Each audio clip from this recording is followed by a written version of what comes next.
त्यावेळी कुठचंही राजकीय कारण नसतं.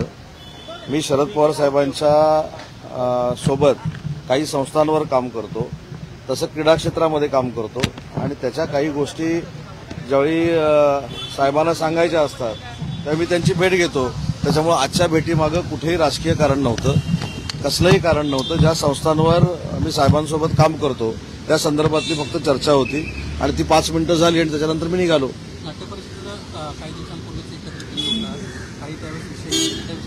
नाही, त्याच संदर्भामध्ये किंवा क्रीडा क्षेत्रातल्या संदर्भामधल्या काही गोष्टी होत्या त्या साहेबांशी मी चर्चा केलेल्या आहेत. त्याच्यामुळे मला असं वाटतं की प्रत्येक भेट ही राजकीयच असते अशातला भाग नाही. कारण तुमचं देखील बरोबर आहे की स्थानिक स्वराज्य संस्था जवळ आलेल्या आहेत आणि त्याच्यामुळे आमची भेट म्हणजे काय स्थानिक स्वराज्य संस्थेसाठी आहे का अशी एक शंका निर्माण होऊ शकते. परंतु याला कुठेही राजकीय स्पर्श नव्हता. काही संस्थांच्या बाबतीमध्ये म्हणजे क्रीडा क्षेत्रातल्या आणि सांस्कृतिक क्षेत्रातल्या त्या संदर्भात माझी साहेबांची भेट होती. दोन ठाकरे बंधू एकत्रित सातत्याने येताना पाहायला मिळतात आहेत. काल देखील डिनर डिप्लोमेसी दोन्ही ठाकरे बंधूंमध्ये झालेली आहे. आगामी सगळ्या स्थानिक स्वराज्य संस्थांच्या निवडणुकीच्या निमित्ताने दोन्ही ठाकरे बंधू स्थानिक स्वराज्य संस्थांच्या निवडणुकीमध्ये तालुका पंचायत समितीपासून मुंबई महानगरपालिकेपर्यंत कुठच्याही परिस्थितीमध्ये महायुतीचाच भगवा फडकेल ही काळ्या दगडावरची पांढरी रेघ आहे.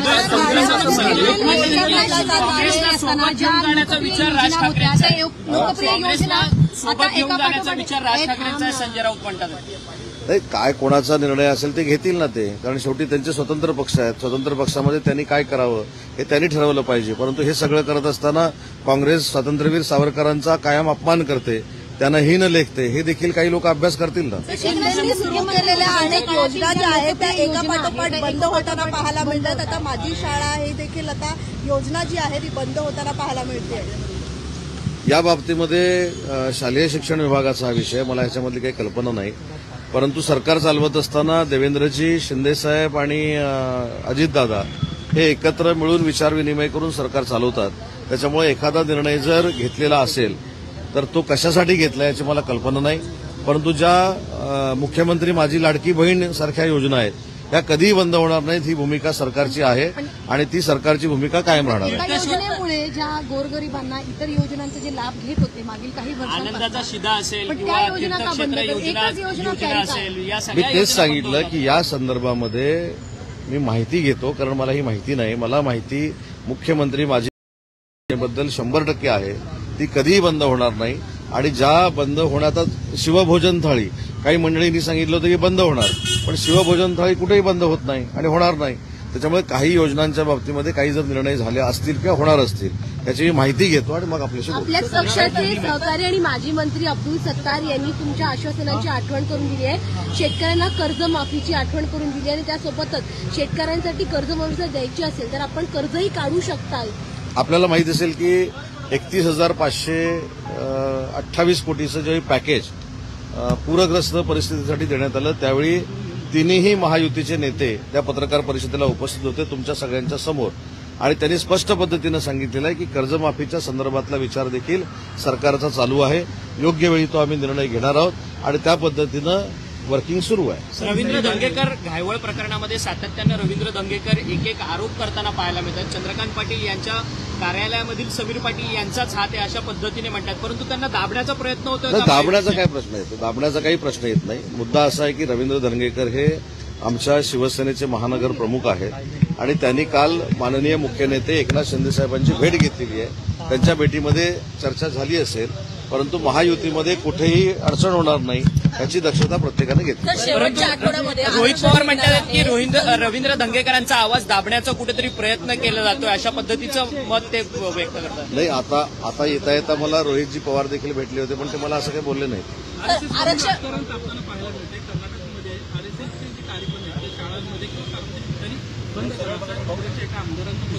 ठीक आहे, आता काही ठिकाणी काँग्रेसची सत्ता आहे तर तिथे ह्या सगळ्या गोष्टी होत आहेत. पण महाराष्ट्रातल्या जनतेनं कर्नाटक सरकारचा हा देखील विचार केला पाहिजे की जे सीमा भागातले मराठी लोक आपली जे आहेत, जे आपले नातेसंबंधातले असतील, जीवाभावाची आहेत, त्यांना देखील छळण्याचं काम कर्नाटकचं काँग्रेस सरकार करतंय. छत्रपती शिवाजी महाराजांचा विचार देखील बाजूला करण्याचा विचार कर्नाटकचं सरकार करतंय. त्याच्यामुळे काँग्रेस छत्रपती शिवाजी महाराजांना मानत नाही, काँग्रेस स्वातंत्र्यवीर सावरकरांना मानत नाही, काँग्रेस कोणालाच मानत नाहीत, एवढी ती स्वयंभू झालेली आहे आणि त्यांच्याबरोबर युती करण्यासाठी काही लोक पुढे येत आहेत. त्याचा विचार ते करतील. सर आता पालिका निवडणूक आहे, शेवटच्या आठवड्यामध्ये आरक्षण निघणार आहे आणि असं असताना आता अनुसूचित जाती जमातीचं जे आरक्षण आहे त्या संदर्भात एक अधिसूचना सरकारने जाहीर केलेली आहे. काय वाटतं, फटका बसेल दोन्ही शिवसेनेला, तुम्हाला देखील? एखादा GR काढल्यानंतर त्याचा पूर्ण अभ्यास करूनच तो GR काढला जातो. राजकीय आरक्षणामध्ये कुठच्याही अनुसूचित जाती जमाती असू देत, अनुसूचित जाती असू देत, ओबीसी असू देत, कोणावरही अन्याय होणार नाही ही निवडणूक आयोगाची देखील भूमिका असते आणि सरकारची देखील हीच भूमिका आहे. त्याच्यामुळे निवडणुका आल्या की काही लोकांमध्ये जातीमध्ये गैरसमज पसरवण्याचं काम करतात. ती एक प्रोसिजर सुरू झाली, याचा अर्थ निवडणुका आता लवकर लागणार आहेत. त्याच्यामुळे अनुसूचित जाती जमाती असू दे, अनुसूचित जाती असू दे, कुठच्याही घटकावर राजकीय अन्याय होणार नाही ही भूमिका सरकारची. तुमचा मित्रपक्ष असलेला भाजप आता सध्या स्वबळाची भाषा करताना पाहायला मिळतोय. सातत्यानं त्यांचे नेते मंडळी तुम्हाला कुठेतरी डिवचण्याचा प्रयत्न करतात आहेत का? गणेश नाईक असतील, इतर जिल्हाध्यक्ष असतील, नेते मी मंडळी याचं उत्तर दिलेलं आहे की तुम्ही ज्या व्यक्तींबद्दल बोलताय ती म्हणजे भारतीय जनता पार्टी नाही. त्यांच्यामध्ये देखील अनेक पक्ष आहेत. जे बोलतायत त्यांच्यामध्ये सुद्धा अनेक पक्ष आहेत. त्याच्यामुळं ते कधी कधी शरद पवार साहेब राष्ट्रवादीची भाषा बोलतात, कधी कधी भाजपची भाषा बोलतात. हे माझ्यापेक्षा तुम्हाला चांगलं माहिती आहे. विधानसभेच्या निवडणुकीला कोण कुठनं निवडणुका लढल्या हे पण तुम्हीच दाखवलेलं आहे. त्याच्यामुळे माझ्यापेक्षा याची उत्तरं तुम्हाला चांगली माहिती आहेत. राष्ट्रवादी काँग्रेस शरद पवार साहेबांबरोबर देखील सोयीस्कररित्या राजकारण करायचं आणि भाजपाबरोबर देखील राजकारण करायचं हे देवेंद्रजींना पूर्ण माहिती आहे. आणि कोणीही एकनाथ शिंदे साहेबांवर टीका करून एकनाथ शिंदे साहेबांचं कर्तृत्व आणि नेतृत्व हे कुठेही बाजूला होणार नाही. संदीप नाईकांची पुन्हा घरवापसी होताना पाहायला मिळणार आहे काही दिवसातच पुन्हा भाजप. मला तेच सांगितलं की सध्या महानगरपालिकेपर्यंत शरद पवार साहेब राष्ट्रवादी काँग्रेसमध्ये आहेत, कारण काही तिकिटांची ऍडजस्टमेंट करण्यासाठी. हे सगळं राजकारण देवेंद्रजींना माहिती आहे. त्याच्यावर मी काही जास्त बोलणं योग्य नाही, कारण गणेश नाईक साहेब देखील सिनियर आहेत आणि त्यांच्याबद्दल मी बोलणं योग्य नाही. पण त्यांनी देखील माननीय एकनाथ शिंदे साहेबांबद्दल बोलू नये, कारण ते आमचे मुख्य नेते आहेत. त्यांच्यावर केलेली टीका कोणीही शिवसैनिक सहन करणार. काल भाजपची कोकणची बैठक झाली. घालण्यात आलेलं आहे. आता आधार कार्ड जे आहेत लाडक्या बहिणींना आपल्या पतीचं किंवा वडिलांचं जोडायचं आहे. मग ज्यांच्या मला असं वाटतं की ह्या सगळ्या नियमातल्या अटी ज्या आहेत त्या कदाचित आपल्या सगळ्यांना आता जाणवल्या असतील, पण ह्या ऑलरेडी आहेत. आणि KYC असेल किंवा ह्या सगळ्या गोष्टी ज्या आहेत या महिला भगिनींना सोयीस्कररित्या हे सगळे पैसे मिळण्यासाठीच केलेले आहेत. त्याच्यामुळे कुठेही पात्र महिला भगिनींवर अन्याय होणार नाही. आणि तो अन्याय जर होत असेल तर आम्ही सगळे सरकारमधले मंत्री लक्ष घालून तो दूर करू. सर कोकण भाजपची बैठक झाली. कोकण भाजपच्या बैठकीमध्ये ज्या स्थानिक स्वराज्य संस्थांच्या निवडणुका आहेत त्यामध्ये पदाधिकाऱ्यांचं त्यांचं मत आहे की एकला चलो रे जा, शिवसेनेसोबत तुम्हाला हे कुठनं कळलं मला माहित नाही. पण त्या मिटिंगमधलं मला असं कळलंय की युती करावं असं सगळ्यांनी सांगितलंय.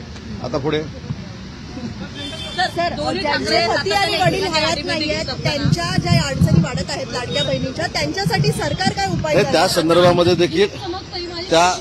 संदर्भामध्ये देखील नक्कीच आम्ही माहिती घेऊ. कुठच्याही महिला भगिनींवर अन्याय होणार नाही ही सरकारची भूमिका राहील. ज्या पात्र महिला भगिनी आहेत त्यांना मुख्यमंत्री माझी लाडकी बहीण योजनेमधनं काही जर अडचणी निर्माण होत असतील पात्र महिला भगिनींना, तर त्यासाठी सरकार नक्की पुढाकार घेईल.